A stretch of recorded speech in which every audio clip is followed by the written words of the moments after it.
Hi friends, இன்றைக்கி வீடியோவில் எல்லோரும் விரும்பி சாப்பிடக்கூடிய ஒரு சூப்பரான லஞ்ச் பாக்ஸ் ரெசிபி தான் இந்த வீடியோவில் பார்க்க போகிறோம். நல்லா தள்ளன்னு தக்காளி சாதம் ரொம்ப ஈஸியாக டேஸ்ட்டாக எப்படி பண்ணுறதுன்னு செஞ்சு காட்ட போகிறேன். வீடியோக்குள்ளே போகிறதுக்கு முன்னாடி மறக்காம நம்ம சேனலை சப்ஸ்கிரைப் பண்ணி வச்சுக்கோங்க. இப்போ வாங்க வீடியோக்குள்ளே போகலாம். சாதத்துக்கு தேவையான அளவு எண்ணெய் சேர்த்துக்கலாம். தக்காளி சாதத்துக்கு கொஞ்சம் எண்ணெய் கூடுதலாக சேர்த்துக்கோங்க. அப்போ தான் வந்து காலையில் செஞ்சுட்டு லஞ்சுக்கு நீங்கள் கொடுத்து விட்டீங்க அப்படின்னா கூட சாதம் வந்து காஞ்சி போகாமல் சாப்பிட்றதுக்கு நல்லாயிருக்கும்.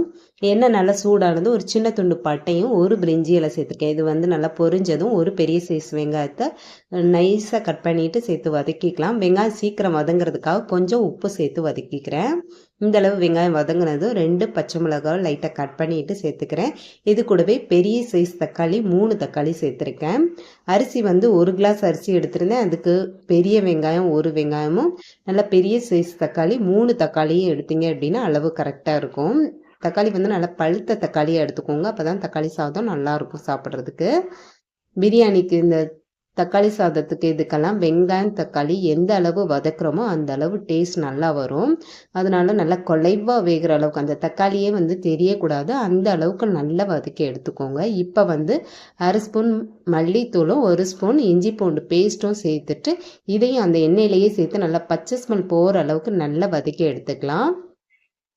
இப்போ மசாலாலாம் சேர்த்துக்கலாம். 1 ஸ்பூன் கரம் மசாலா, கொஞ்சமாக மஞ்சத்தூள், காரத்துக்கு ஏற்றாப்புல மிளகாய்த்தூள் சேர்த்துக்கலாம்.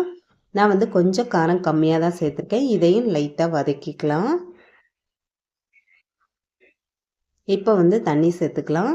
1 கிளாஸ் அரிசி எடுத்திருந்தேன். அதுக்கு 2 கிளாஸ் தண்ணி சேர்த்தோம் அப்படின்னா அளவு கரெக்டாக இருக்கும். நான் வந்து நம்ம நார்மலாக சாப்பாட்டுக்கு எடுக்கிற அரிசி தான் வந்து எடுத்திருக்கேன். தண்ணி சேர்த்துட்டு தேவையான அளவு உப்பும் சேர்த்துட்டு மூடி போட்டு வச்சிடலாம். தண்ணி நல்லா கொதித்ததும் அரிசியை வந்து நல்லா கழுவிட்டு இதில் வந்து சேர்த்துக்கலாம். ரொம்ப ஈஸி தான். லைட்டாக தாளித்து விட்டு ஒரு விசில் வச்சு எடுத்தோம் அப்படின்னா சூப்பராக வந்து தக்காளி சாதம் ரெடி ஆயிரும். தக்காளி சாதம் பிடிக்காதவங்க யாருமே இருக்க முடியாது, எல்லாருமே வந்து விரும்பி சாப்பிடுவாங்க. இப்போ அரிசி சேர்த்தாச்சு. உப்பு உரப்பு எல்லாமே செக் பண்ணிக்கோங்க. தேவைப்பட்ட 1 ஸ்பூன் நெய் கூட சேர்த்துக்கலாம். சேர்த்துட்டு குக்கரை மூடி ஒரு விசில் வச்சுட்டு அடுப்பை சிம் பண்ணிவிட்டு 5லேருந்து 7 நிமிஷம் வச்சுருங்க. அதுக்கப்புறம் அடுப்பை ஆஃப் பண்ணிடுங்க. இப்போ கொஞ்சம் கூட அடி பிடிக்காமல் சூப்பராக தக்காளி சாதம் வந்து ரெடி ஆயிடுச்சு. நான் சொன்ன அளவுகளில் கண்டிப்பாக ட்ரை பண்ணி பாருங்கள். ரொம்பவே சூப்பராக வரும். நீங்கள் எப்படி தக்காளி சாதம் ரெடி பண்ணுவீங்கன்னு முடிஞ்சால் கமெண்ட்டில் ஷேர் பண்ணுங்கள். நானும் ட்ரை பண்ணி பார்க்குறேன். இது கூட வந்து வேக வச்ச முட்டை, தயிர், வெங்காயம், சிப்ஸு இதெல்லாம் வச்சு சாப்பிட்டா கூட ரொம்பவே நல்லாயிருக்கும். ஏற்கனவே நம்ம சேனலில் நிறைய லஞ்ச் பாக்ஸ் ரெசிபி வந்து போட்டிருக்கேன். லிங்க் கொடுக்குறேன், தேவைப்பட்டால் அதுவும் செக் பண்ணி பாருங்கள். அவ்வளோதான். வீடியோ பிடிச்சிருக்குன்னு நினைக்கிறேன்.